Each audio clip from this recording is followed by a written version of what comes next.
Masuri thongani. Ita khulakta jinam se lau dal tala badale.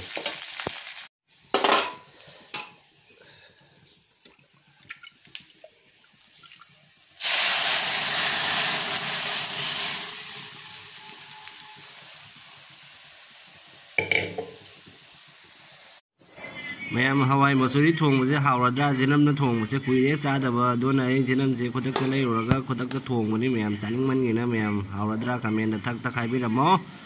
mayam sini masigi masuri thong se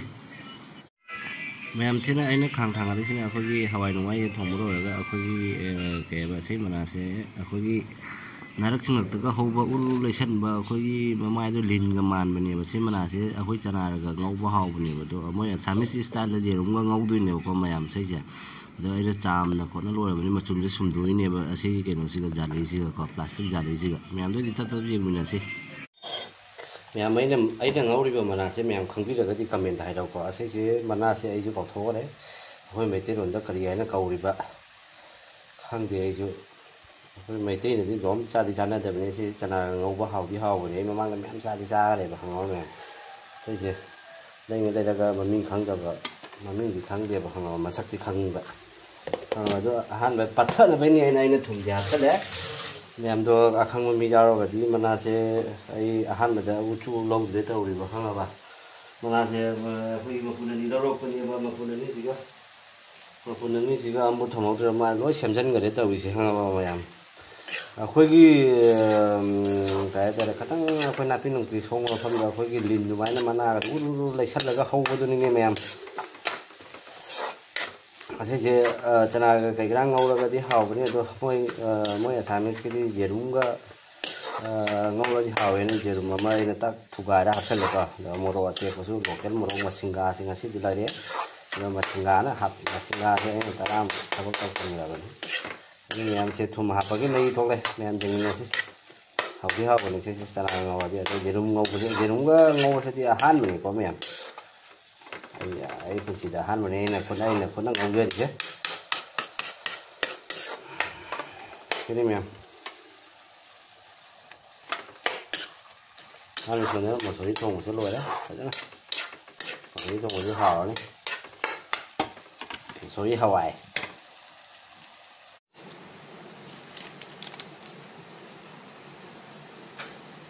धनिया powder हल्दी powder जीरा powder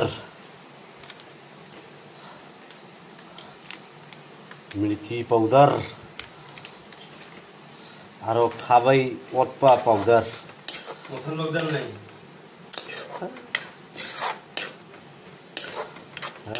नहीं इसमें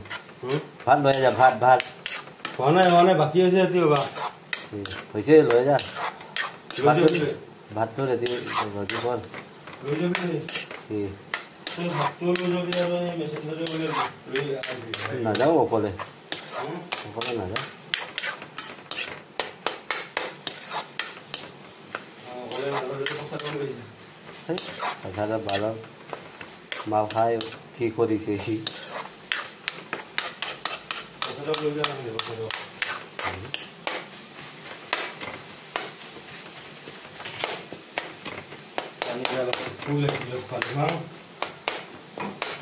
Đang ngon vô lực sờ tôi đây ha.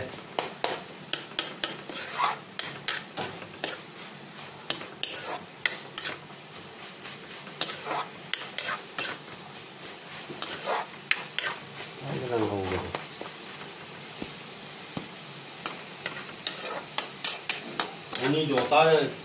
di bolak sir. Kêu từ từ từ từ. Các bạn đã khai khatoong kori boli kala. Hello. Yang ngasih jam jam khatang lo re. Jan se mapun nama jam tangi. Jadi ngasih di lap. Se toning ko. Đấy moro kami ni kalau jadi dia koi sei thang deh, sei mày mà koi ꯂꯤꯟ ꯑꯗꯨꯃꯥꯏꯅ ꯑꯩꯈꯣꯏ ꯂꯩꯁꯜꯂꯒ ꯇꯧꯕ ꯀꯩꯅꯣꯗꯨꯅꯦꯕ ꯄꯥꯝꯕꯤꯗꯨꯅꯦꯕꯀꯣ ꯅꯥꯔꯛꯁꯤꯡꯉꯛꯇ ꯌꯥꯝꯅ ꯃꯔꯥꯡ ꯀꯥꯏꯕꯅꯦꯕ ꯃꯣꯏ ꯑꯁꯥꯃꯤꯁ ꯃꯔꯣꯜꯗꯁꯨ ꯀꯩꯅꯣꯝ ꯑꯩ ꯍꯪꯉꯤ ꯀꯥꯎꯊꯣꯛꯈ꯭ꯔꯦ ꯈꯪꯗ꯭ꯔꯦ ꯑꯗꯩ ꯂꯩꯈꯃꯥꯟ ꯇꯥꯔꯦ ꯑꯃ ꯑꯃꯦꯠꯄꯤꯒ ꯀꯣꯠꯀꯦꯅꯀꯣ ꯃꯌꯥꯝ ꯍꯣꯔꯦꯟ ꯂꯩꯈꯃꯥꯟ ꯍꯨꯟꯒꯣꯛꯁꯦ ꯑꯩ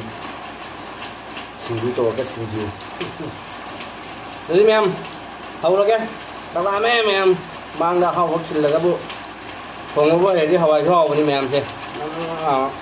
ꯁꯤ ꯆꯥꯡ ꯆꯞ ꯆꯥꯔꯕꯅꯤ ꯍꯧꯖꯤꯛ ꯃꯌꯥꯝ ꯃꯅꯝꯒꯗꯤꯀꯣ ꯖꯦꯔꯝꯗ ꯊꯣꯡꯕꯗ ꯀꯨꯏꯔꯦꯕꯣ ꯑꯁꯦꯡꯕꯀꯣ ꯆꯥꯗꯕꯀꯣ ꯃꯌꯥꯝ ꯗꯤꯁꯇꯥꯔꯕꯇꯤ ꯈꯛꯇꯪ ꯑꯣꯏꯔꯤ ꯃꯄꯥꯟꯗ ꯅꯣꯡꯁꯨ ꯀꯟꯅ ꯇꯥꯔꯤꯀꯣ ꯑꯩꯁꯦ ꯃꯨꯛꯕꯥꯡ ꯇꯧꯅꯦꯅ ꯐꯝꯃꯤꯅꯤ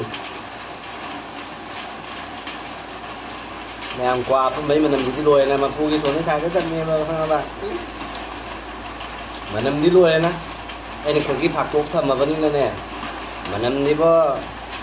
ꯆꯥꯛ ꯌꯥꯝ ꯊꯣꯡꯕꯅꯤ ꯈꯣꯔꯒꯤ ꯐꯥꯛꯇꯕꯁꯨ ꯌꯥꯗꯦ ꯃꯌꯥꯝ ꯍꯧꯔꯒꯦꯀꯣ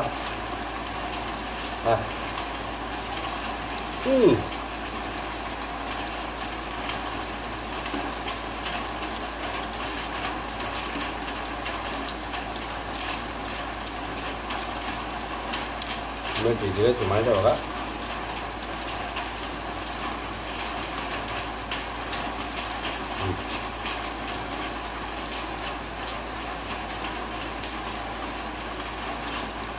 와 còn phải biết ăn ngà thì mình chắc ngà đó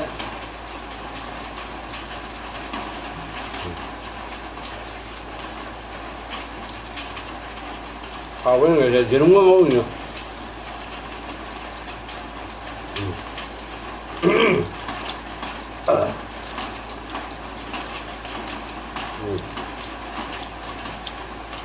mấy người thấu đâu vậy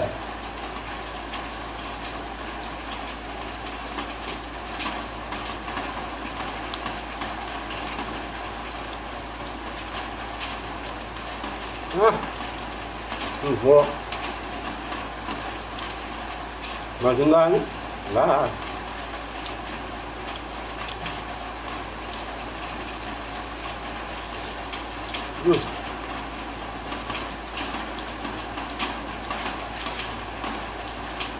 เอาเลยให้บ่พอจ้ะจ้าเลยtôi dần này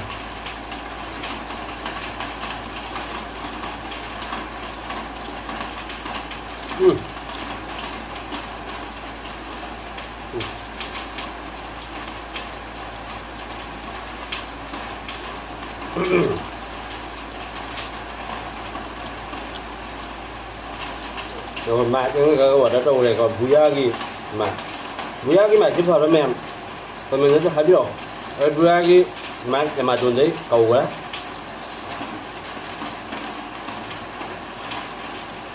mà đến tại đi ban rồi đi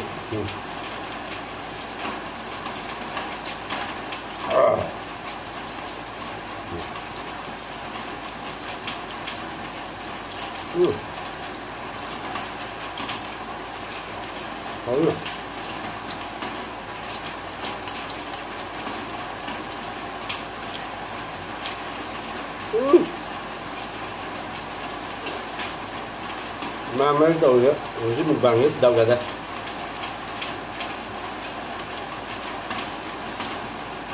luôn cho kia ngoài kia vậy luôn vẫn chơi có thời gian này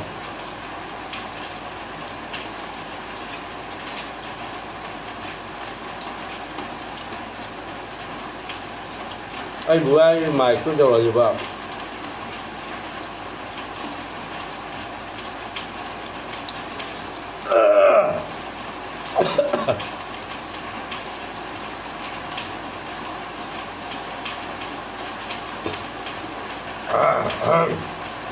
đây mẹ em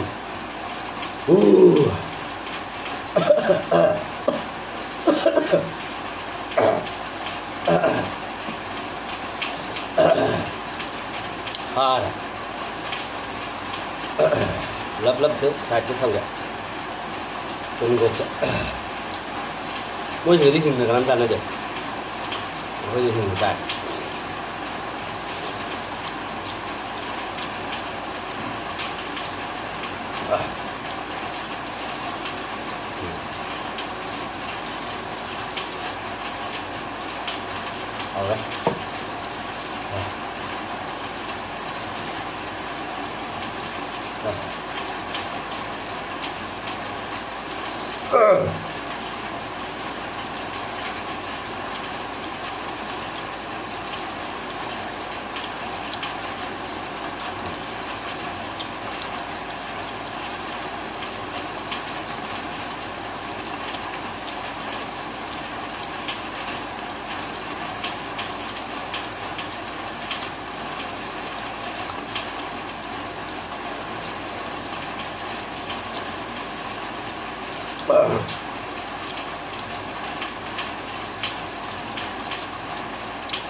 Thơm thua rồi các bạn, ngon nhé. Cái chân đi không cầu vậy, quá ba hợp đây.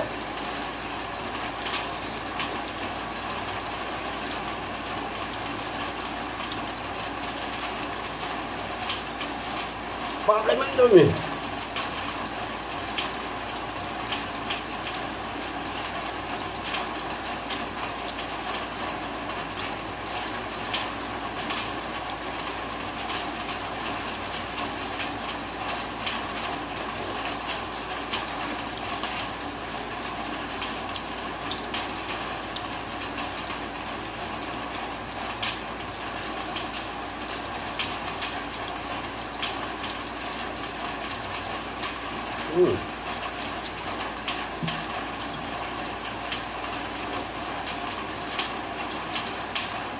Hầu đấy là thầm ăn ta được rồi đấy.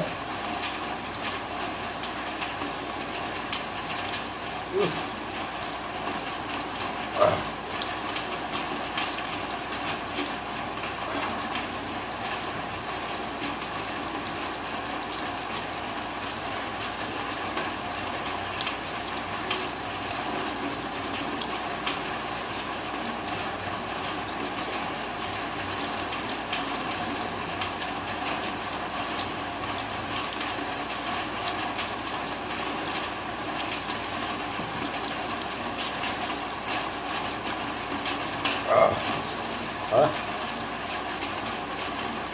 Ngon tao đây. Rồi chúng ta đấy. Kutan nó rubah kita kena masih di jam saya. Bos saya dah loket gue usah dia pak. Kau jumlong kulak kilo ni usah dia jam.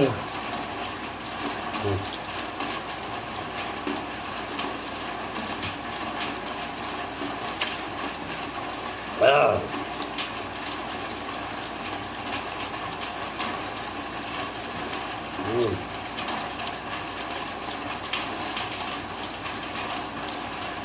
Khi mà ra ăn rồi, tao phải vậy.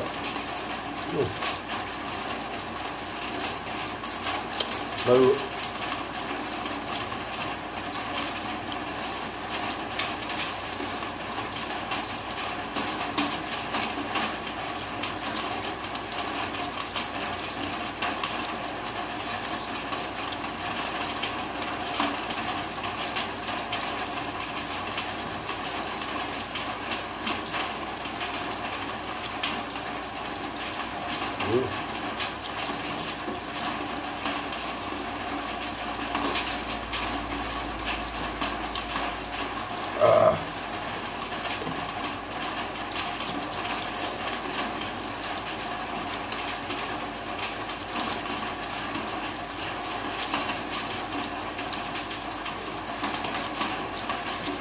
Sao nữa?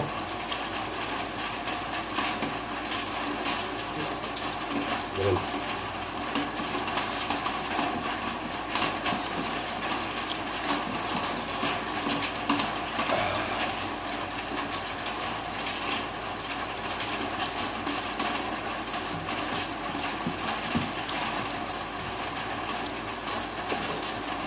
Làm cắm đằng trước người ta vào trên.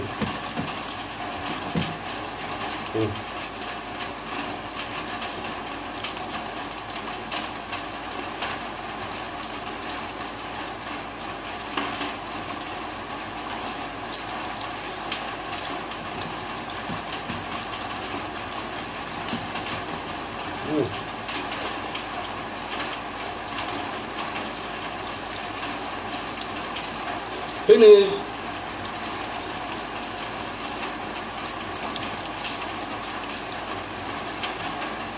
Làm sao sudah mẹ mấy cái video số và mình có thể like subscribe tàu quá mẹ cầu với cái nó về lại cái số ấn tàu gì đó rồi mà thăng cái video để số tắt ok bye bye tata good night